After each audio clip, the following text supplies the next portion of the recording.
স্বাগত আজকের বাংলাদেশে। আপনাদের সঙ্গে আছি আমি খালেদ বহিউদ্দিন। ডাক্তার দীপুমণি বাংলাদেশের প্রথম নারী পররাষ্ট্রমন্ত্রী, একই সঙ্গে জনস্বাস্থ্য বিশেষজ্ঞ ও আইনজীবী হিসেবেও তো রয়েছে তার নিজস্ব পরিচয়। মানবাধিকার, উন্নয়ন সহ পররাষ্ট্রনীতি ইস্যুতে কাজ করেছেন। মন্ত্রীর দায়িত্ব নেওয়ার পর সমুদ্র বিজয়ের মতো বড় অর্জন যেমন এসেছে, তেমনি কূটনৈতিক বিভিন্ন ইস্যুতে তার সাফল্য নিয়ে প্রশ্নও তুলেছে কেউ কেউ। এসব বিষয় নিয়ে আজ আমাদের কথা হবে পররাষ্ট্রমন্ত্রী ডাক্তার দীপুমণির সাথে। আমরা আজ ডাক্তার দীপুমণির মুখোমুখি। মাননীয় পররাষ্ট্রমন্ত্রী, আপনাকে স্বাগত আমাদের। আপনাদেরকে ধন্যবাদ এবং আপনাদের যারা দেখছেন এই টেলিভিশন তাদের সকলকেও আমার অনেক শুভেচ্ছা এবং অভিনন্দন। মাননীয় পররাষ্ট্রমন্ত্রী, আপনি আমাকে একটা আমার কৌতূহল প্রথমে একটু নিবৃত্ত করেন। সেটা হচ্ছে যে আমরা দেখেছি যে পররাষ্ট্র মন্ত্রণালয়ে একজন মন্ত্রীর পদমর্যাদায় একজন উপদেষ্টাও আছেন, আমরা ডক্টর গহর রিজভী। তো উনার সাথে আপনার দায়িত্বের সমন্বয়টা কিরকম করে হয়? মানে উনি কি দায়িত্ব পালন করেন, আপনি কি দায়িত্ব পালন করেন, যে সেটা কিরকম হয়? তিনি কিন্তু পররাষ্ট্র মন্ত্রণালয়ের নন, তিনি মাননীয় প্রধানমন্ত্রীর পররাষ্ট্র বিষয়ক বা আন্তর্জাতিক বিষয়ক উপদেষ্টা। তিনি মাননীয় প্রধানমন্ত্রীকে এই বিষয়ে নানান রকম পরামর্শ প্রদান করেন। বিভিন্ন কাজে উপদেষ্টারা যেভাবে যে ধরনের দায়িত্ব পালন করেন তিনি সেই সব দায়িত্ব পালন করেন এবং অবশ্যই খুব স্বাভাবিকভাবেই পররাষ্ট্র মন্ত্রণালয় এবং মাননীয় প্রধানমন্ত্রীর কার্যালয়, এ দুয়ের মধ্যে তো একটা সমন্বয় সবসময় থাকতেই হয়। কারণ সব দেশেই এটি প্রযোজ্য যে পররাষ্ট্রমন্ত্রীরা প্রধানমন্ত্রী সঙ্গে কিংবা যেখানে রাষ্ট্রপ্রধান, সরকার প্রধান রাষ্ট্রপতি হন, সেখানে রাষ্ট্রপতির সঙ্গে একেবারে যেটাকে বলে হ্যান্ড ইন গ্লাভস কাজ করা, অত্যন্ত ঘনিষ্ঠভাবে কাজ করতে হয়। যেমন আমরা যদি মার্কিন যুক্তরাষ্ট্রের কথা ধরি, তবে কি আমরা জন কেরি পাশাপাশি একজন অ্যাডভাইজারও পাই বারাক ওবামার জন্য? বারাক ওবামার কিন্তু পররাষ্ট্র বিষয় কেন, বহু বিষয়ের বহু উপদেষ্টা আছে। একেবারে মন্ত্রী পদমর্যাদা, সেক্রেটারি অফ স্টেট তাদের অনেক, সেক্রেটারি অফ স্টেট বলতে সেক্রেটারি অফ স্টেট সেটি আলাদা, কিন্তু মন্ত্রী পদমর্যাদারও তাদের অনেক অ্যাডভাইজার থাকেন। ব্রিটিশ প্রধানমন্ত্রী, তার অনেক উপদেষ্টা আছেন বিভিন্ন বিষয়। পৃথিবীর বহু দেশে দেখবেন যে সেখানে যিনি সরকার প্রধানের দায়িত্ব পালন করেন তার অনেক উপদেষ্টা থাকেন অনেক বিষয়, যে বিষয়গুলোতে তারা বেশি গুরুত্ব দিয়ে থাকেন সেই বিষয়গুলোতেই অনেক উপদেষ্টা থাকেন। ডক্টর গহর রিজভীকে আমরা জানতে চেয়েছিলাম যে উনার একটা বিশেষ অ্যাসাইনমেন্ট ছিল হচ্ছে ভারতের বিষয়ে সম্পর্ক উন্নয়নের ক্ষেত্রে প্রধানমন্ত্রী তাকে একটা অ্যাসাইনমেন্ট দিয়েছেন, কিন্তু যে কারণে এই প্রসঙ্গটা অবতারণা, আমরা দেখেছি যে আমরা 27শে জুলাই 2013 বা 26 জুলাই 2013-তে আনন্দবাজার পত্রিকা লিখলো যে খালি হাতেই ঢাকা ফিরছেন দীপুমণি স্থল সীমান্ত এবং তিস্তা চুক্তি সম্পর্কে মন্তব্য করতে গিয়ে। তো এই দায় আপনার উপর আসছে যে আপনি খালি হাতে প্রশ্ন করি, সেটা হলো আমাদের মধ্যে কোথায় যেন একটা হীনমন্যতা বোধ কাজ করে। আমার ভারতের সফরটি ছিল, সেখানে একটি ভারতের খুব খ্যাতনামা থিঙ্ক ট্যাঙ্ক তারা আমাকে আমন্ত্রণ জানিয়েছিলেন সেখানে একটি লেকচার দেবার জন্য, এবং আমি সেই লেকচারটি দেবার জন্য যাই এবং খুব স্বাভাবিকভাবেই যেহেতু আমি দিল্লি গেছি, অতএব ভারতের মাননীয় প্রধানমন্ত্রী, তাদের যিনি বিদেশমন্ত্রী, তার সঙ্গে আমার বৈঠক হয়েছে, আলাপ আলোচনা হয়েছে এবং তাদের বিরোধী দলের যিনি রাজ্যসভায় নেতৃত্ব দেন অরুণ জেটলি, তার সঙ্গেও আলোচনা হয়েছে। অন্যান্য নেতৃবৃন্দের সঙ্গে, তাদের যারা বিভিন্ন ওপিনিয়ন মেকার যারা আছেন বিভিন্ন ক্ষেত্রে, তাদেরও অনেকের সঙ্গে আলোচনা হয়েছে এবং ভারতের মেইন স্ট্রিম পত্রপত্রিকাগুলোতে এই সফরটি নিয়ে কিন্তু অত্যন্ত ইতিবাচক বিভিন্ন খবর প্রকাশিত হয়েছে। আমার জানা মতে একটি মাত্র পত্রিকায় নেতিবাচক একটি খবর করেছে এবং ঢাকার পত্রপত্রিকাগুলো শুধুমাত্র সেই নেতিবাচক খবরটিকে তুলে এনে পরিবেশন করেছে। আপনি সাংবাদিকতা সম্পর্কে ভালোই জানেন, আমরা এরকমই করি, কিন্তু আমি যদি আনন্দবাজারের খবরটিকে আমি আপনাকে, আপনি সাংবাদিকতা করেন, আমি রাজনীতি করি, সাংবাদিক আর রাজনীতিকদের মধ্যে কিন্তু একটা সুসম্পর্ক থাকে এবং একসঙ্গে আমাদের কাজ করতে হয়, কারণ আমরা যা কাজ করি আপনারা সেটা জনসমক্ষে সেটা প্রচার করেন। আমাদের ভালো দিকগুলো যেমন তুলে ধরবার কথা, আমাদের মন্দ দিক থাকলে তাও আপনাদের তুলে ধরবার কথা। তো সেক্ষেত্রে একটা অবজেক্টিভিটি, একটা বস্তুনিষ্ঠ এবং খুব সত্য ঘনিষ্ঠ একটা বোধহয় উপস্থাপনার প্রয়োজন রয়েছে। এটা সাংবাদিকতার আমার মনে হয় নৈতিক একটা দাবি। তো সেই ক্ষেত্রে আপনারা ইতিবাচক দিকগুলোকে বাদ রেখে শুধুমাত্র নেতিবাচক দিকটিকে তুলে ধরবার এই যে হীনমন্যতা, আমার এটিতেই একটু কষ্ট লাগে। তবে আমি বলি যে আপনি প্রশ্নটি যেই কথা দিয়ে শুরু করেছিলেন যে মাননীয় প্রধানমন্ত্রী যিনি মাননীয় উপদেষ্টা তাকে দায়িত্ব দেওয়া হয়েছিল। দেখুন, একটি সরকার যখন বৈদেশিক সম্পর্ক, পররাষ্ট্র সম্পর্ক নিয়ে যখন কাজ করে, বহু পর্যায়ে বহু স্তরে কিন্তু কাজটি হয়। পররাষ্ট্র মন্ত্রণালয় একেবারে সার্বিকভাবে কাজটি করে, তার সঙ্গে কিন্তু আরো বহু ফর্মাল এবং ইনফর্মাল লেভেলে আরো অনেক কাজ হয়। তো সেক্ষেত্রে যারা মাননীয় প্রধানমন্ত্রীর উপদেষ্টা থাকেন তারাও কিন্তু একটি পর্যায়ে তারাও কাজ করেন। তো সেই ক্ষেত্রে আমাদের এই গত 4.5 বছরে, বিশেষ করে ভারতের কথাই যখন বললেন, সেক্ষেত্রেও কিন্তু উপদেষ্টারাও বিভিন্ন ক্ষেত্রে বিভিন্ন কাজে তারা সম্পৃক্ত হয়েছেন এবং এটি খুব স্বাভাবিক, পৃথিবীর অন্য দেশেও হয়। তো এই ভারত সফরে আমি তো মনে করি যে আমাদের যে কাজ ছিল সেই কাজটিকে আমরা আরো খানিকটা এগিয়ে নিয়ে যেতে পেরেছি। কাজে এর সঙ্গে খালি হাতে ফিরবার কিন্তু আসলে কোনো কথা নেই।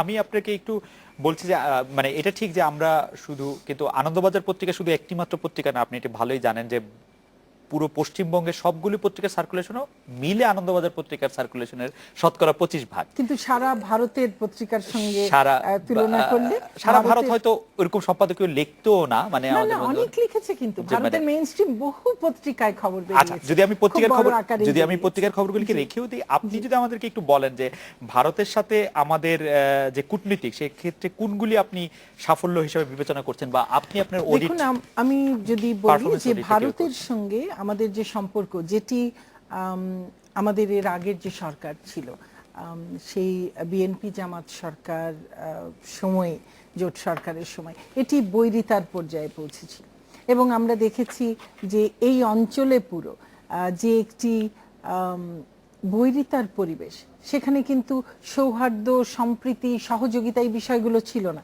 এমনকি আগের সেই সরকার আমাদের ভূমিকে ব্যবহৃত হতে দিয়েছিল জঙ্গি কিংবা যারা বিচ্ছিন্নতাবাদী ভারতের, তাদেরকে ব্যবহার করতে দিয়েছিল, যার মাধ্যমে তারা বাংলাদেশের ভূমিকে ব্যবহার করে ভারতের ওপরে তারা বিভিন্ন ধরনের নাশকতামূলক কর্মকাণ্ড চালিয়েছে। এটি তো কোনো প্রতিবেশী সুলভ নিশ্চয়ই কাজ নয়। তো এইরকম একটি বৈরিতার পরিবেশ থেকে আমরা গত 4.5 বছরে বাংলাদেশ ভারত সম্পর্ককে একটি বন্ধুত্ব, সৌহার্দ্য, সহযোগিতার জায়গায় নিয়ে এসেছি। এখন দুটি প্রতিবেশী রাষ্ট্র একে অপরের সঙ্গে, আমি বলবো এটি একেবারে ত্রিমাত্রিক সম্পর্ক, যেখানে আমরা অতীতের যেগুলো বহুদিনকার যেসব সমস্যা পুঞ্জীভূত ছিল এবং তার মধ্যে প্রায় 5-6 দশক ধরেও পুঞ্জীভূত যে সমস্যা ছিল, সেগুলো সমাধানের উদ্যোগ নিয়েছি এবং বহুদূর অগ্রসর হয়েছি, অনেকগুলো সমাধান করে ফেলেছি। আমাদের বর্তমান যে বিষয়গুলো আছে সেগুলোকে আমরা অ্যাড্রেস করেছি। একই সঙ্গে আমরা ভবিষ্যতের যে সম্ভাবনাগুলো আছে, শুধু ভারতকে নিয়ে নয়, এই পুরো অঞ্চলকে ঘিরে, তার সবগুলো দিক আমরা সেগুলোকে নিয়ে কাজ করছি। যেখানে দেখুন, আমরা এই যে এই পুরো অঞ্চলে জলবিদ্যুতের যে বিরাট সম্ভাবনা, সেটিকে নিয়ে আমরা একযোগে কাজ করছি। আমাদের এই যে অভিন্ন নদীগুলো আছে তার যৌথ ব্যবস্থাপনা, অববাহিকা ভিত্তিক, সেটির জন্য আমরা কাজ করছি। কাজে এই যে ত্রিমাত্রিকভাবে একটি ব্যবস্থা, অতীত, বর্তমান, ভবিষ্যৎ সব মিলিয়ে, শুধু ভারত নয়, পুরো অঞ্চল নিয়ে, আমি তো মনে করি যে এটিকে একটি বিরাট সাফল্য না ভাববার কোনো কারণই নেই। এবং যারা ভাবেন না তারা কিন্তু ভীষণ রকম হীনমন্যতায় ভোগে। ভারত একটি বড় দেশ, কিন্তু আমরাও একটি স্বাধীন সার্বভৌম রাষ্ট্র, অনেক ত্যাগের বিনিময়ে রাষ্ট্র পেয়েছি। কাজে আমাদের রাষ্ট্রটিও একটি স্বাধীন সার্বভৌম রাষ্ট্র হিসেবে, যত ছোট রাষ্ট্রই হোক, ভারত যত বড় রাষ্ট্রই হোক, অর্থনৈতিকভাবে আমাদের চাইতে যত বড় শক্তিই হোক, আমরা কিন্তু সমমর্যাদার ভিত্তিতে ভারতের সঙ্গে সম্পর্ক স্থাপন করেছি। আপা, আমি খুবই হীনমন্য একজন লোক হিসেবে স্বীকার করে আপনাকে বলছি আপা, আমরা যখন দেখলাম যে মনমোহন সিং 2 বছর আগে সেপ্টেম্বরে যখন আসলেন, তখন তিনি মানে যেটাকে ঐতিহাসিক বলা হলো যে প্রটোকল চুক্তি সই এবং 3 বিঘা করিডোর নিয়ে আলোচনা, তিস্তার সম্পর্কে একটা আমরা পুরোপুরি আশান্বিত হয়েছিলাম, কিন্তু সেই চুক্তির যে বাস্তবায়ন সেটা আমরা এখন পর্যন্ত দেখি নাই এবং সেটা আমি এখনো আপনাকে অনিশ্চিত। বলি, আমাদের 3 বিঘা করিডোর 24 ঘন্টা খোলা রাখবার দাবি দীর্ঘদিনের, সেই দাবিটি পূরণ হয়েছে। এখন 24 ঘন্টা সেটি খোলা থাকে। আমরা দহগ্রাম আঙ্গরপোতা, বহুদিন থেকে সেখানে বিদ্যুতের চাহিদা ছিল, ভীষণ কষ্টে ছিল মানুষ, সেই দহগ্রাম আঙ্গরপোতা সেখানে বিদ্যুতায়নের সেই কাজটি হয়েছে। আমাদের যেসব শুল্ক অশুল্ক বাধা ছিল, ভারতে আমাদের রপ্তানি পণ্য, বিশেষ করে আমাদের মূল যে রপ্তানি পণ্য তৈরি পোশাক, সেই তৈরি পোশাক রপ্তানির ক্ষেত্রে 8 মিলিয়ন পিস পর্যন্ত তারা প্রতি বছর নিত। এখন সেটি শুল্কমুক্ত, কোটামুক্ত আমরা প্রবেশাধিকার পেয়েছি, এবং সেটি পাওয়ার পর থেকে আমাদের রপ্তানি বহুগুণ বেড়েছে। এবং ভারতের মতো একটি দেশে যখন আমরা শুল্কমুক্ত, কোটামুক্ত প্রবেশাধিকার পাই, যখন আমাদের শুল্ক অশুল্ক বাধাগুলো একে একে সব দূরীভূত হয়, তখন আমাদের যে বিরাট সম্ভাবনার দ্বার উন্মোচিত হয় শুধুমাত্র ব্যবসা বাণিজ্যের ক্ষেত্রে, সেটি তো অসাধারণ। এবং তার সঙ্গে এই যে আমাদের দীর্ঘদিনের পুঞ্জীভূত সমস্যা, এখন আগে আমরা আমাদের আবহাওয়ার পূর্বাভাস, বন্যার পূর্বাভাস দিতে আমাদের কষ্ট হতো, কারণ আমরা আমাদের নদীগুলোর উজানে আমরা কিন্তু তথ্য পেতাম না। এখন আমরা সে তথ্য সময় মতো পাই, কাজেই আমরা খুব সঠিকভাবে বন্যার পূর্বাভাস দিতে পারি, অর্থাৎ আমাদের জানমালের ক্ষতি যেন অনেক কমে যায়। একই সঙ্গে দেখুন, সীমান্ত হত্যাকাণ্ড একটি খুবই সেন্সিটিভ একটি বিষয়, এবং এটি নিয়ে জনমনে একটা ভীষণ অসন্তোষ কাজ করে, এবং তা করাই খুব স্বাভাবিক।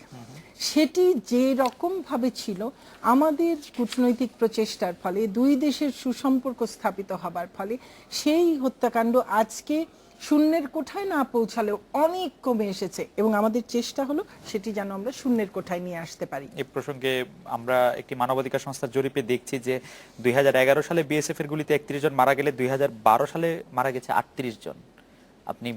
আমার মনে হয় তথ্যটি সঠিক নয়, কারণ এটি ক্রমান্বয়ে নামছে, এবং সেক্ষেত্রে বাড়েনি, এটি ক্রমান্বয়ে কমছে।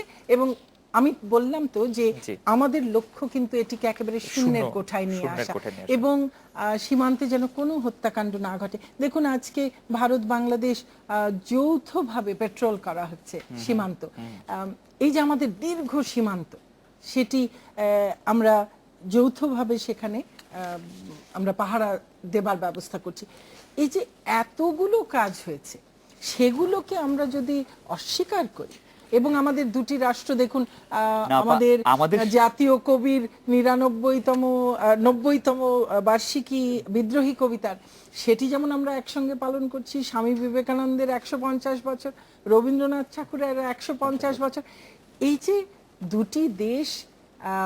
দুটি দেশের জনগণ পারস্পরিক সহযোগিতার ভিত্তিতে, সহমর্মিতার ভিত্তিতে এই যে একযোগে কাজ করছে, আমি তো মনে করি যে এটি বিরাট আকারে আমাদের এগিয়ে যাওয়া মাত্র 4.5 বছরের মধ্যে।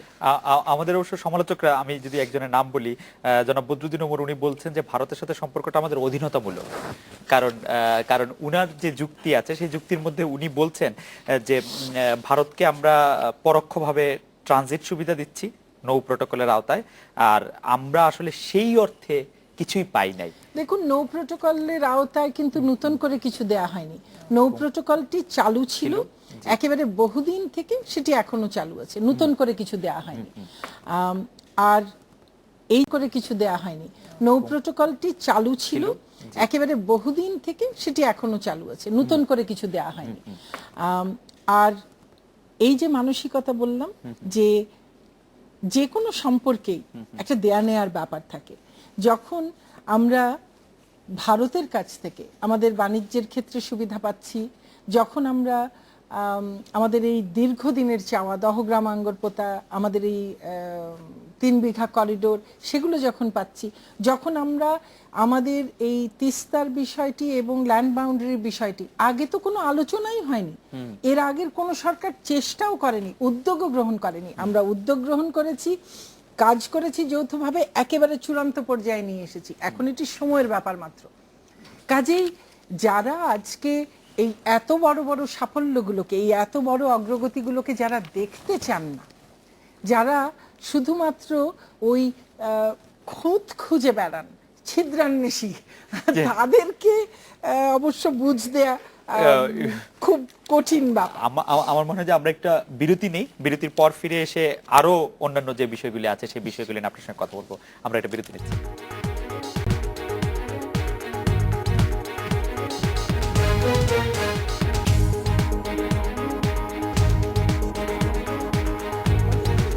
বিরতির পর ফিরে এলাম। আজকে বাংলাদেশে মাননীয় পররাষ্ট্রমন্ত্রী যে একটি প্রশ্ন গত কয়েকদিন ধরে বেশ কিছুবার আলোচনা হচ্ছে যে আপনি আপনাদের আমাদের কূটনীতিকদের উপর আপনি কতটা আস্থাশীল। অনেক ক্ষেত্রে দেখা যায় যে তাদের যেখানে কাজ করার কথা সেখানে আপনাকেও সরাসরি চলে যেতে হচ্ছে। আপনার প্রেস কনফারেন্সে এ ধরে একটু বলি যে আপনি মিয়ানমারের সঙ্গে সমুদ্র সীমার বিরোধ নিয়ে যে মামলার কথা বলেছেন সেখানে আপনার উপস্থিতির যে আবশ্যকতার কথা আপনি বলছেন, কিন্তু আপনার বিপরীতে আদালতে ছিলেন মিয়ানমারের অ্যাটর্নি জেনারেল, যেখানে কোনো মন্ত্রী ছিলেন না। আর জাতিসংঘের বিভিন্ন কমিটিতে বাংলাদেশে নির্বাচিত হওয়াকেও আপনি আপনার সাফল্য বা আপনার বলেছেন, কিন্তু ওইসব কমিটিতে নির্বাচিত হওয়ার জন্য কূটনীতিকদের পেশাদারী নৈপুণ্য যতটা প্রয়োজন সেটার অভাব পূরণের জন্য আপনাকে যেতে হয়েছে কিনা? দেখুন, আপনার প্রশ্নের অনেকগুলো দিক আছে। আমি যদি যে আমাদের যে সাফল্য এবং সেই সাফল্যের মধ্যে সমুদ্রের বিষয়টি এসছে, আপনার প্রশ্নের মধ্যেই কিন্তু আপনার উত্তর আছে। আপনি বলছেন মিয়ানমার তার অ্যাটর্নি জেনারেল গেছে কারণ সেই তার দেশের এজেন্ট হিসেবে সেখানে কাজ করেছে। আমি গেছি, আপনারা জানেন কিনা জানি না, জানা উচিত। সেটি হচ্ছে আমি কিন্তু বাংলাদেশের এজেন্ট হিসেবেই মামলা ফাইল করেছি এবং এজেন্ট হিসেবেই আমি সেখানে গেছি। এবং সেখানে যে তাদের পররাষ্ট্রমন্ত্রী যায়নি এবং তারা হেরেছে, তারপরে তাদের পত্রপত্রিকায় ভীষণ সমালোচনা হয়েছে যে তাদের পররাষ্ট্রমন্ত্রী কি কাজ নিয়ে ব্যস্ত ছিলেন, যে এত বড় যখন জাতীয় গুরুত্বপূর্ণ একটি মামলা চলছিল তখন কেন তিনি সেখানে যেতে পারেননি। আমার সেই মামলায় যদি আমরা না জিততাম তাহলে প্রশ্ন করতে পারতেন। সেই মামলায় আমরা জিতেছি এবং শুধু তাই নয়, আমি সেই মামলায় কিন্তু এজেন্ট হিসেবেই আমি যে প্রাথমিক আমাদের যে প্রারম্ভিক যে বক্তব্য, সেই বক্তব্যও কিন্তু আইনজীবী হিসেবে আমি উপস্থাপন করেছি। এবং আমাদের যে সেখানে সাফল্য, আমরা যেদিন রায়টি পাই সেই দিন সমস্ত সেই 21 জন বিচারক তারা আমাদেরকে এরপরে কফিতে আমন্ত্রণ জানিয়েছিলেন এবং সেখানে কথা বলতে বলতেই বলেছেন যে আমরা অবাক হয়েছি যে বাংলাদেশের কমিটমেন্ট দেখে, বাংলাদেশ সরকারের কমিটমেন্ট দেখে, যে তুমি পররাষ্ট্রমন্ত্রী কিন্তু তুমি 7 দিন আমাদের যখন শুনানি, তোমার পক্ষের শুনানি যেই 7 দিন চলেছে, তুমি সেই 7 দিন উপস্থিত ছিলে, কোর্টে 1 মিনিট কোর্ট ছেড়ে তুমি যাওনি। আমরা তোমাদের কমিটমেন্ট দেখে আমরা মুগ্ধ হয়েছি। এবং যে কোনো কোর্টে, আপনি একজন আইনজীবী হলে আপনি জানবেন যে কোর্টে কিন্তু আপনার যারা পক্ষ থাকেন তাদের উপস্থিতি, তাদের আচার আচরণ সবকিছুই কিন্তু বিচারকরা যুক্তি তর্ক সহ সবকিছুই কিন্তু একটা আমলে সবাই নেন। মানে আপনার সেই উপস্থিতি আদালতের উপর একটু প্রভাব দেখুন, তারা নিজেরাই বলেছেন যে বাংলাদেশ যে বিষয়টি নিয়ে কতটা কমিটেড সেটি তারা প্রমাণ পেয়েছেন এবং তারা সেটিকে প্রশংসা করেছেন। আর সবচেয়ে বড় কথা, আমি সেখানে কিন্তু পররাষ্ট্রমন্ত্রী হিসেবে ছিলাম না, আমি সেখানে বাংলাদেশের এজেন্ট হিসেবে যে মামলা ফাইল করেছি সেই হিসাবে আমি ছিলাম এবং মিয়ানমারের পক্ষে এজেন্ট ছিল তাদের অ্যাটর্নি জেনারেল। এবং আপনি বললেন যে, বা যারা বলেন তারা বলেন উনি গেছেন বলে জিতেছে, কিন্তু মিয়ানমারের পক্ষে তো তাদের অ্যাটর্নি জেনারেল গেছে, তারা কি জিতেছে? মানে এটার জয় হার নিয়ে এটার, কিন্তু আমরা যা যা চেয়েছিলাম আমরা তার সব পেয়েছি। আর মিয়ানমার যা যা চেয়েছিল তা কিন্তু তারা পায়নি, তারা এস্টাবলিশ করতে পারেনি। কিন্তু আমরা চেয়েছিলাম এমন একটি সমাধান যেটিতে আমাদের অধিকার আমরা পুরোভাবে যেন পাই এবং আমাদের অধিকার যদি আমরা সঠিকভাবে পাই তাহলে কিন্তু আমাদের প্রতিপক্ষ তারাও তাদের অধিকারটুকু পায়। কাজে এই ক্ষেত্রে আমরা বলছি উইন উইন, কিন্তু তারা তো সেভাবে চায়নি, তারা তো ভিন্নভাবে চেয়েছে, যে কারণে 38 বছরেও এটি সমাধান হয়নি, হয়েছে আমাদের এই মামলার মাধ্যমে। আমরা আরেকটি প্রসঙ্গে যাই যে জিএসপি আরো কথা আপনি বলেছেন, আসলে প্রশ্নটির উত্তরটি শেষ করি, যে আমরা এই যে বিভিন্ন পেশাদার কূটনীতি, বাংলাদেশের কূটনীতিকদের কিন্তু বিশ্বে একটি খুব বড় সুনাম আছে, এবং যে কোনো নেগোসিয়েশনে সব দেশের লোক বলে যে বাংলাদেশের কূটনীতিকরা অত্যন্ত কমিটেড এবং তারা ভালো কাজ করেন, এবং তাদের মান নিয়েও কিন্তু সবাই অত্যন্ত উচ্চ প্রশংসা করেন। আমি তাদের দক্ষতার উপরে এবং তাদের কমিটমেন্ট নিয়েও আমি তাদের প্রতি অত্যন্ত শ্রদ্ধাশীল, এবং আমি নিজেও মুগ্ধ। তারা খুব ভালো কাজ করেন। আমাদের গত 4.5 বছরে বোধহয় একটু বুঝতে হবে যে আমাদের পররাষ্ট্র সম্পর্কের ক্ষেত্রে আমাদের যে ব্যাপ্তি ছিল তার আগে গত 4.5 বছরে সেটি ব্যাপকভাবে বিস্তৃত হয়েছে। আমাদের লোকবল কাঠামো কিন্তু সেই 82 সালের পরে আর বাড়েনি। কাজে আমাদের কূটনীতিকরা কিন্তু ভীষণ রকম একটা লোকবলহীন একটি অবস্থার মধ্যে কাজ করেন। আমরা সেটিকে এখন বাড়াবার চেষ্টা করেছি, কিছুটা বাড়াতে সক্ষম হয়েছি, আরো বাড়াতে হবে।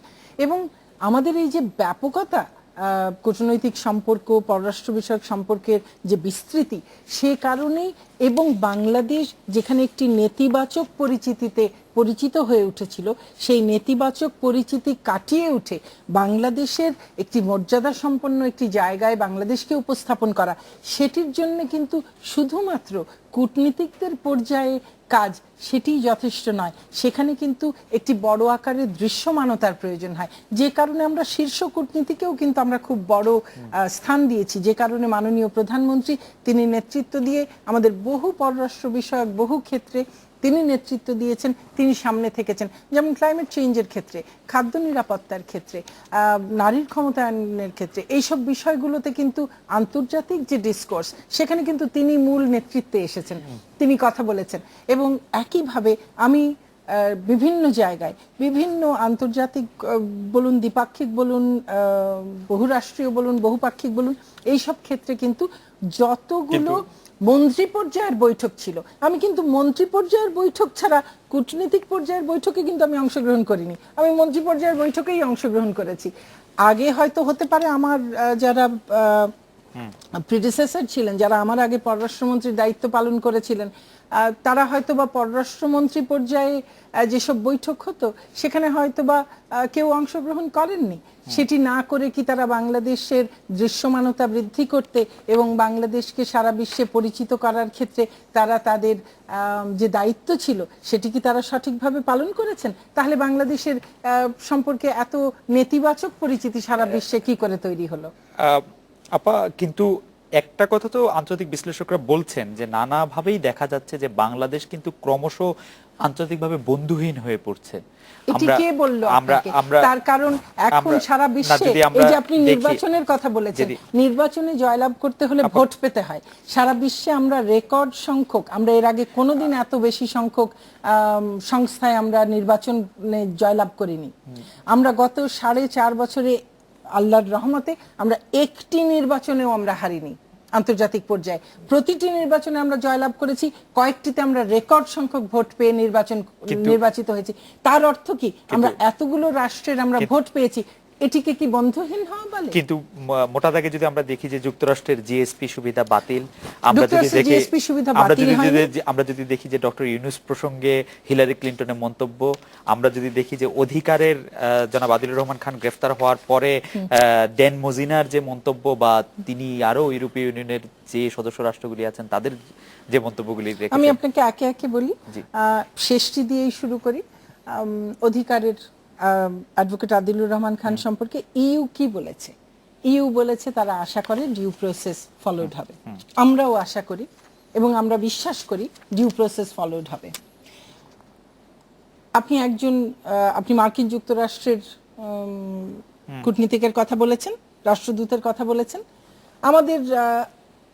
আমি বলবো যে কোন কূটনীতিক, এটি আগে অনেক বেশি হতো, এখন আর হয় না, এখন 2-1টি ক্ষেত্রে ঘটে হঠাৎ করেই, যে তারা হয়তো তাদের যতটুকু করবার কথা তার বাইরে অনেক সময় অনেক মন্তব্য করেন, যেটি করা উচিত নয়।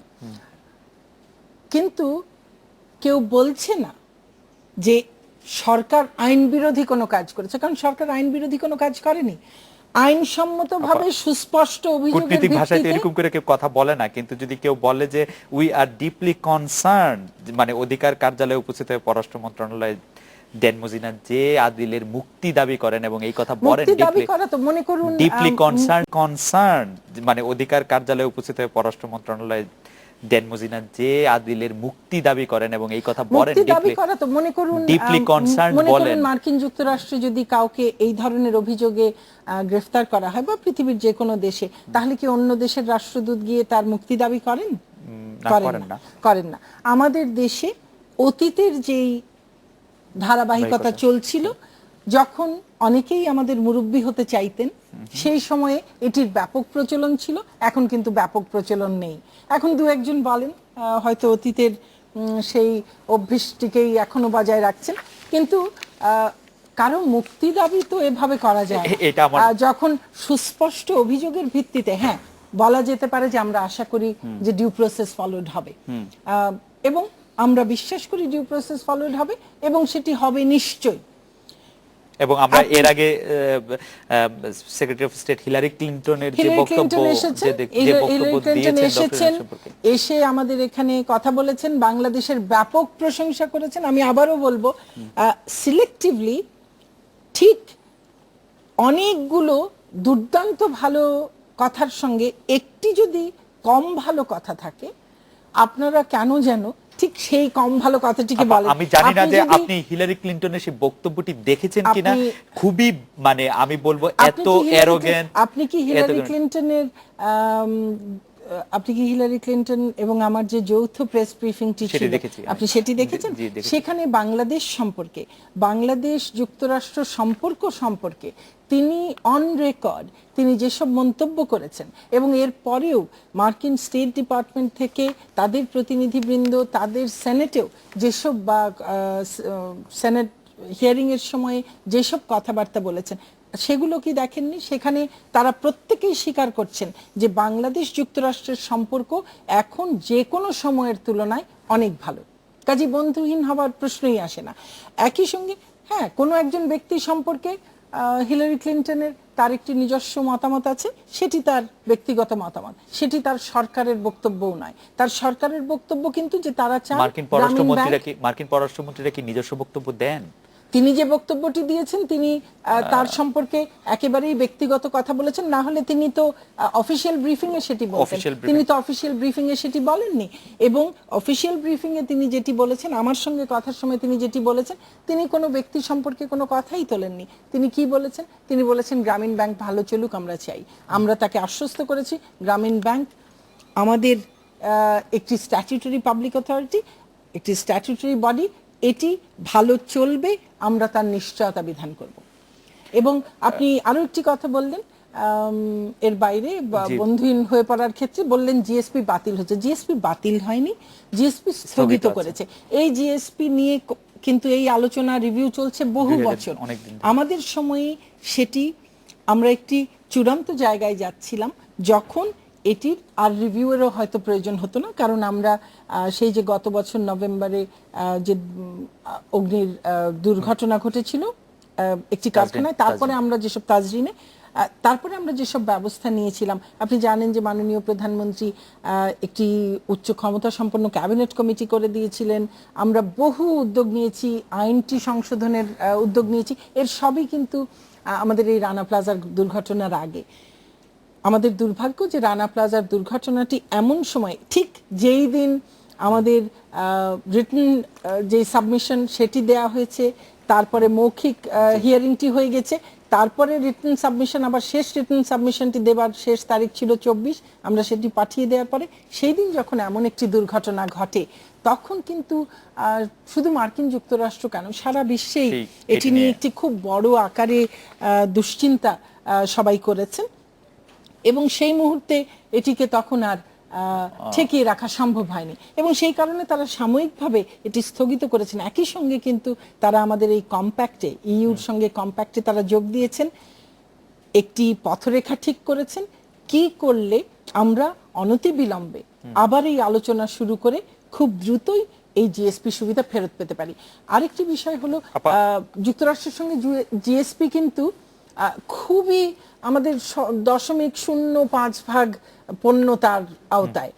ইইউ এর ক্ষেত্রে যেখানে আমাদের বহু বিলিয়ন ডলারের বাণিজ্য এবং জিএসপির আওতায় তা, সেখানে কিন্তু জিএসপি নিয়ে কোনো সমস্যা হয়নি। আমরা সেটিকে ধরে রাখতে সক্ষম হয়েছি এবং আরো সহযোগিতার ক্ষেত্র আমরা বর্ধিত করতে, সম্প্রসারিত করতে সক্ষম হয়েছি। আমাদের আরেকটা বিরতি নিতে হচ্ছে। বিরতির পর ফিরে এসে আপনার কাছে যেটি জানতে চাইবো যে আপনি আজ সন্ধ্যায় পররাষ্ট্র মন্ত্রণালয়ের ঢাকায় নিযুক্ত বিভিন্ন দেশের কূটনীতিক ও আন্তর্জাতিক সংস্থার প্রতিনিধিদের বলেছেন সংবিধান মেনেই নির্বাচন হবে, তবে বিরোধী দলের সঙ্গে এখনো আলোচনা পথ খোলা রয়েছে।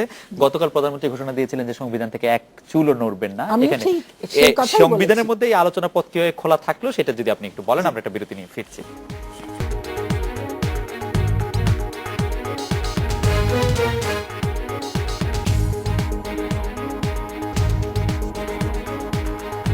বিরতি পর ফিরলাম। আজকে বাংলাদেশে সংবিধানের আলোকে কিভাবে মানে নির্বাচনের হতে পারে যাতে বিরোধী দল আসতে পারে। বিরোধী দল বলছে এই সংবিধানের আলোকে তারা নির্বাচন করবে না।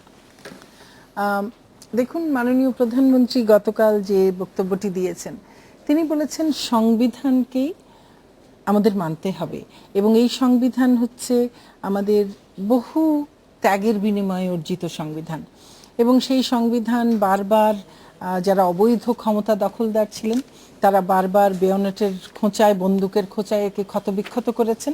যখন তখন অবৈধ যেটি সংবিধান বিরোধী সেই মার্শাল ল দিয়ে বারবার এই সংবিধানকে ক্ষতবিক্ষত করেছে এবং এরপরে যখন আমরা এই পঞ্চদশ সংশোধনীর মাধ্যমে যখন এটিকে আবার সেই ৭২-এর সংবিধান, যেটি আমাদের দাবি ছিল যে ৭২-এর সংবিধান, সেই সংবিধানের কাছে আমরা ফিরে যাব, সেটির কাছাকাছি নিয়ে যাওয়ার জন্য একেবারে আমাদের সংসদের যে কার্যপদ্ধতি, কার্যপ্রণালী বিধি, সেই অনুযায়ী কমিটি গঠন করে সেই কমিটি দীর্ঘ 11 মাস ২৭টি বৈঠক করে সকলের সঙ্গে আলাপ আলোচনা করে সংবিধান সংশোধন করেন। একই সঙ্গে আপনারা জানেন যে সর্বোচ্চ আদালতের রায় ছিল তত্ত্বাবধায়ক সরকার বিষয়ে এবং সেই অনুযায়ী সেই রায় এবং তার সঙ্গে এই সকলের সঙ্গে আলোচনা সব মিলিয়ে এই পঞ্চদশ সংশোধনীটি করা হয়।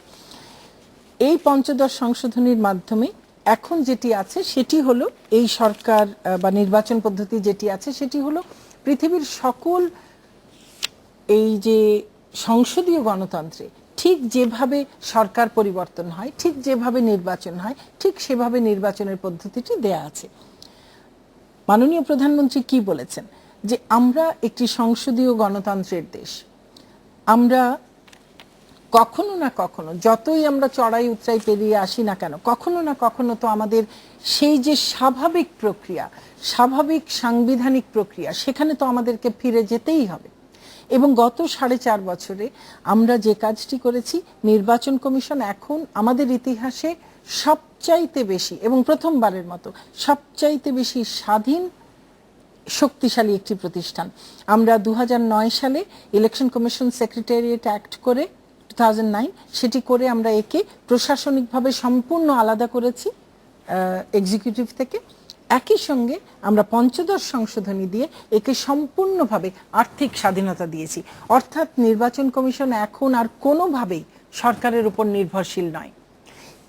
একই সঙ্গে আপনারা দেখবেন যে আমাদের প্রয়াত মহামান্য রাষ্ট্রপতি জনাব জিল্লুর রহমান, তিনি সকলের সঙ্গে পরামর্শ করে সকলের কাছে গ্রহণযোগ্য একটি প্রক্রিয়ায় এই বর্তমান নির্বাচন কমিশনকে তিনি নিয়োগ দিয়েছেন। আজকে এই নির্বাচন কমিশন এবং এর আগের ঠিক নির্বাচন কমিশনটি গত 4.5 বছরে প্রায় 5,700-র বেশি নির্বাচন করেছে প্রতিটি, এবং তার মাধ্যমে প্রায় 24,000 জনপ্রতিনিধি বিভিন্ন পর্যায়ে তারা জয়লাভ করেছেন, নির্বাচিত হয়েছেন, অর্থাৎ অংশ নিয়েছেন তার প্রায় 5-7 গুণ বা আরো বেশি। কাজেই এই যে আমরা 4.5 বছরে আমরা প্রমাণ করতে পেরেছি যে অবাধ, সুষ্ঠু, নিরপেক্ষ নির্বাচন একটি নির্বাচিত সরকারের অধীনেও সম্ভব যখন একটি শক্তিশালী স্বাধীন নির্বাচন কমিশন থাকে। সারা পৃথিবীতে গণতন্ত্র যেখানে আছে, পার্লামেন্টারি ডেমোক্রেসি যেখানে আছে, সেখানে ঠিক যেভাবে নির্বাচন হয় আমরা ঠিক সেইভাবে নির্বাচন করবার জন্য এখন প্রস্তুত। কাজে আমাদের সেখানেই যেতে হবে। মাননীয় প্রধানমন্ত্রী বলেছেন আমরা এই সংবিধানকে মানব, এই সংবিধান থেকে আমরা এক চুলও নড়ব না, তার প্রত্যয় তিনি ব্যক্ত করেছেন। এই নির্বাচন এই সংবিধান অনুযায়ী একটি অন্তর্বর্তীকালীন সরকার সেই সময়, অর্থাৎ নির্বাচিত সরকারটি যখন সংসদ ভেঙে দিয়ে তারা নির্বাচন ঘোষণা, যখন নির্বাচন কমিশন করবেন তখন কি হবে, এটি অন্তর্বর্তীকালীন সরকারে পরিণত হবে। সকল পার্লামেন্টারি ডেমোক্রেসিতে যা হয় সেই নির্বাচনকালীন সেই সময়টিতে এই অন্তর্বর্তীকালীন সরকারটি ঠিক কেমন হবে, প্রধানমন্ত্রী তো যিনি থাকবেন সংবিধান অনুযায়ী তার উত্তরাধিকারীর হাতে ক্ষমতা হস্তান্তর করা পর্যন্ত ঠিক কেমন হবে, প্রধানমন্ত্রী তো যিনি থাকবেন সংবিধান অনুযায়ী তার উত্তরাধিকারীর হাতে ক্ষমতা হস্তান্তর করা পর্যন্ত, উত্তরাধিকারী বলতে যিনি পরবর্তীতে নির্বাচনের মাধ্যমে প্রধানমন্ত্রী নির্বাচিত হবেন, অর্থাৎ যারা সংখ্যাগরিষ্ঠতা পাবেন তাদের যিনি নির্বাচিত প্রধান থাকবেন, তিনি যেই হন, একই ব্যক্তি হতে পারেন বা ভিন্ন কোনো ব্যক্তি হতে পারেন, হলে তিনি হবেন তার উত্তরাধিকারী প্রধানমন্ত্রী হিসেবে। তার কাছে ক্ষমতা হস্তান্তর করা পর্যন্ত তিনি প্রধানমন্ত্রী থাকবেন, এটি সংবিধানের বিধান, সেই অনুযায়ী হবে। তারপরেও জায়গা তো নিশ্চয়ই আছে যে সেই অন্তর্বর্তীকালীন সরকারটি কি রকম হবে, সেই অন্তর্বর্তীকালীন সরকারে আরো কেউ আসবেন কিনা। আমাদের মাননীয় প্রধানমন্ত্রী কিন্তু বলেছিলেন যে নির্বাচিত ব্যক্তির দিয়েই হতে হবে, কিন্তু সেখানে বিরোধী দলেরও অংশগ্রহণ সম্ভব হতে পারে, আরো নানান আলোচনা হতে পারে। সেই আলোচনাটির জন্য তিনি শুধু সংসদের ভেতরে নয়, তিনি বলেছিলেন সংসদের বাইরেও আলোচনা হতে পারে, যেখানে চান আসুন আমরা আলোচনা করি। সেটি ফল কি দাঁড়ালো, তারা কি করলো, 48 ঘন্টার আলটিমেটাম দিল, তারপর আমরা 5-6 তারিখের তাণ্ডব দেখেছি মে মাসের। আর এবার তো এই যে খুব দুঃখজনক, লজ্জাজনক আমাদের রাজনীতির জন্য যে 15ই আগস্ট যখন সারা দেশ শোক পালন করে, দেশের অধিকাংশ মানুষ যখন শোক পালন করে, সেই সময়ে একটি বানানো জন্মদিন নিয়ে যখন আনন্দ উৎসব করা হয়, সেটি তো তাহলে কি রুচির পরিচায়ক বলুন। তখন আলোচনার কথাই তো মানুষের আর মনে থাকে না। না, সেটা তো 15 আগস্ট কিছুদিন মানে 5 দিন আগে, কিন্তু তারপরও নিশ্চয়ই আলোচনার জন্য আওয়ামী লীগের সব সময় খোলা থাকবে। আপনি যেভাবে বলছেন যে আলোচনা করার কথা, কিন্তু অন্তর্বর্তীকালে সরকার প্রধান যদি মাননীয় প্রধানমন্ত্রী শেখ হাসিনাই থাকেন, তাহলে তো আর সেই আলোচনায় বিরোধী দল অংশ নিবে না, সেটা বলেই দিয়েছে, তাহলে আর আলোচনার কথা বলার না। তারপরেও আলোচনার নিশ্চয়ই সুযোগ আছে। সেই অন্তর্বর্তীকালীন সরকারটির কি রকম হবে, তার মোডালিটিস কি হবে, সেগুলো নিয়ে আলোচনা হতেই পারে। এবং সেই আলোচনা দেখুন, এই বিএনপি এর আগে বহুবার বহু কথা বলেছেন, কিন্তু তারা কিন্তু সেই কথায় থাকতে পারেননি।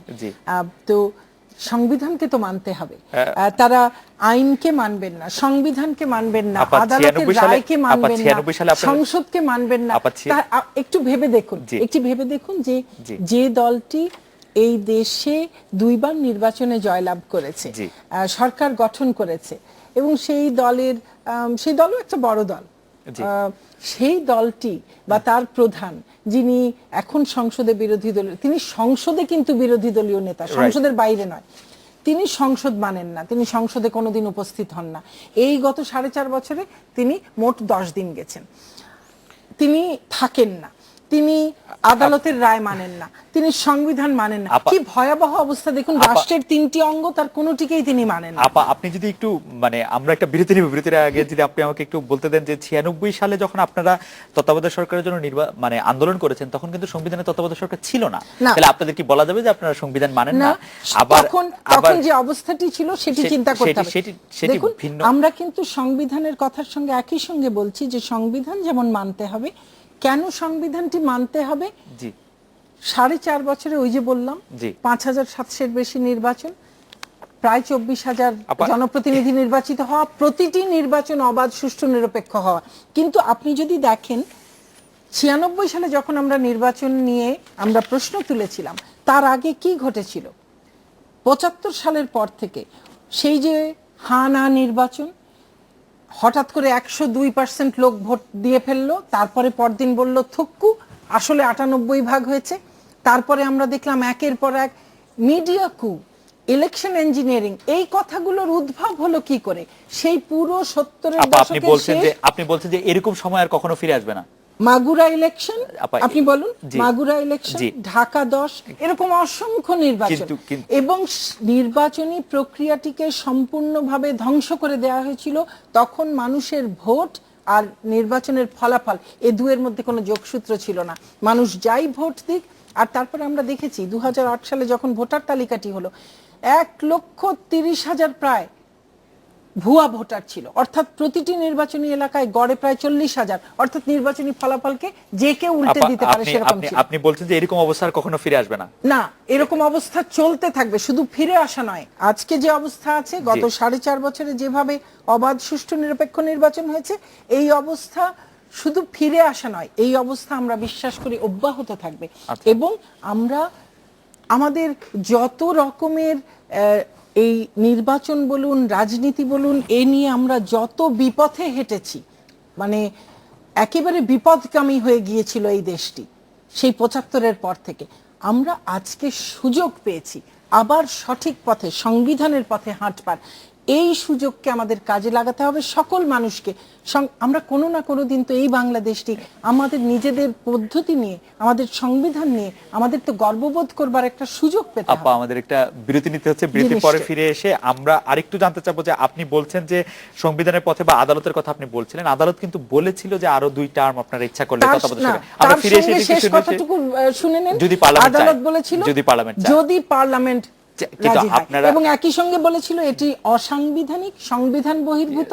তারপর যে যদি একবার বলে ফেলে সংবিধান বহির্ভূত বা অসাংবিধানিক, সেটিকে আর কিন্তু রাখা যায় না। তারপরেও তারা বলেছিল, তারপরেও সংসদ চাইলে, সংসদীয় পুরো প্রক্রিয়ার মধ্যে দিয়ে আমরা গেছি, সংসদ চাই না, সংসদ চেয়েছে, আমরা সঠিক পদ্ধতিতে ফিরে যাব। আমরা একটা বিরতি নিয়ে ফিরছি। আপনি শেষ করুন।